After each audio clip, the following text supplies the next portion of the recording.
Hello and welcome to Irish Football Fan TV. It's Gary Spain here with my after-match reaction on Shamrock Rovers 2, Ilves 2. Shamrock Rovers win 12-11 on penalties and go through to the next round of the Europa League. What a dramatic night in Tala. It was unbelievable. Oh, there's so much to talk about. And I mean, you're talking about Shamrock Rovers this season. I think they have been the best team so far. And I mean, Bohs fans may argue that, but Shamrock Rovers look the best team.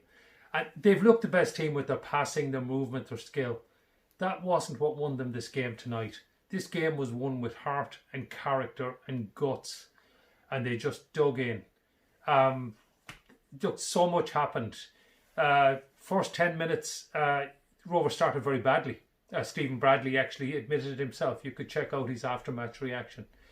And very harsh penalty. I thought it hit Joey O'Brien in the face. I think Joey O'Brien is saying it hit him in the face and Stephen Bradley's saying it as well.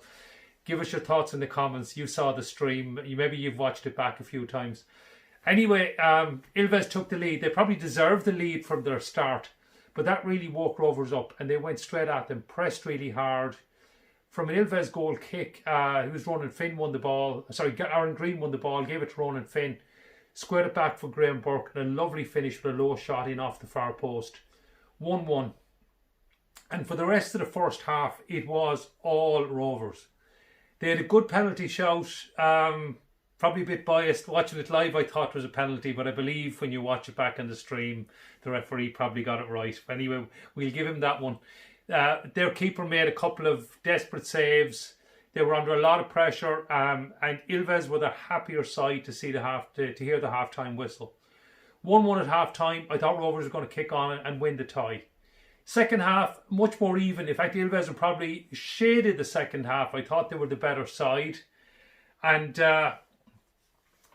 when they went ahead, the goal looked pretty crucial. And Rovers then, again, 20-25 minutes to go, came back, had a bit of possession, bit of territory, but didn't really look like scoring. The keeper wasn't put under too much pressure, and it was beginning to look ominous. And it forced a flurry of corners, one out on the left-hand side, Jack Byrne, and it was off the training ground, I think.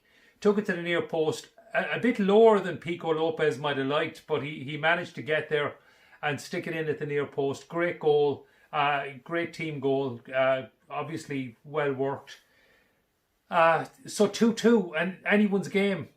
And then unfortunately for Rovers, they picked up quite a few yellow cards and Liam Scales picked up a second yellow. Hard to argue with the referee on that. I thought both yellow cards were justified, unfortunately.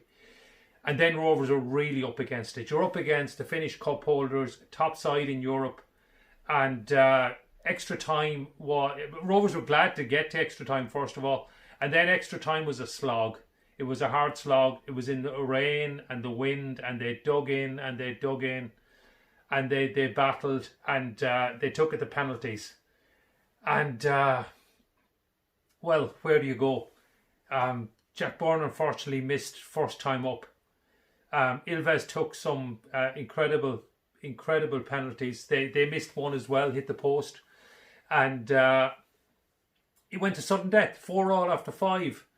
And suddenly everyone was taking penalties and we ran out and the two goalkeepers took penalties. Alan Manus took a great penalty actually. And then Alan Manus saved one. And it was down to Joey O'Brien, who had already scored one penalty. And he had to step up and he had a penalty kick to send Rovers into the next round. And thankfully he buried it. And 12-11 on penalties. What a shootout. I believe Stephen Bradley was involved the last time an Irish team had a penalty shootout like that, Drogheda and Start, back about 10 years ago as a player in Dalymount Park. But, what a night. And I have to mention the Shamrock Rovers fans, because I actually don't think Rovers would be in the next round of Europe without the fans. Now, what am I saying? What fans? Well, there were fans. Outside the ground, at the shopping centre end, there were a group of fans gathered. I don't know what they were standing on, but they were outside the fence, up on the railings. And they sang and they chanted and they encouraged the side when they were down to 10 men and they were battling. And half an hour after the final whistle, I was interviewing Stephen Bradley, and they were still singing and they were still chanting outside and they were celebrating.